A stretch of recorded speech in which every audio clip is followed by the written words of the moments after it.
One of our best-known inventors is launching a new college to encourage young engineers. James Dyson made his fortune developing the bagless vacuum cleaner. Now he's setting up a school in Bath for 14 to 16-year-olds at a cost of around £22 million. It'll open in 2008. Well, we can speak to James Dyson now. He's in our central London studio for us. Hello to you. Hello. What's brought all this about then?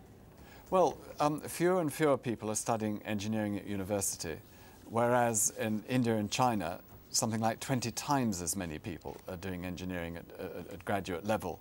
And we did a survey amongst 12,000 children and discovered that 2/3 of them would have liked to consider taking engineering at GCSE had it been on offer.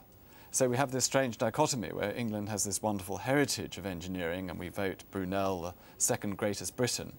Yet our children are unable to learn and study engineering. It's talent unfulfilled. It's all very well nurturing British talent, but as you mentioned, are we actually ever going to be able to compete with the likes of China? Yes, I think we're very inventive as a nation. We have this great history of clever inventions. And I think if we can be cleverer than they are, I mean, that's the important thing, and build up this body of intellectual property and research and development in England, we can survive, we can compete very well. If you think of companies like Sony and Apple, and to some extent Dyson, who are able to export vast quantities of products because they have better design, better engineering and better technology. That's what we need to do. And we have young people who are capable of doing it, but we're not educating them, we're not enthusing them, we're not showing them how exciting and interesting a career engineering is. Do you think you can teach people, though, to be entrepreneurs? Isn't that something that comes from within? Well, it's a very exciting thing to teach because a lot of it's about failure.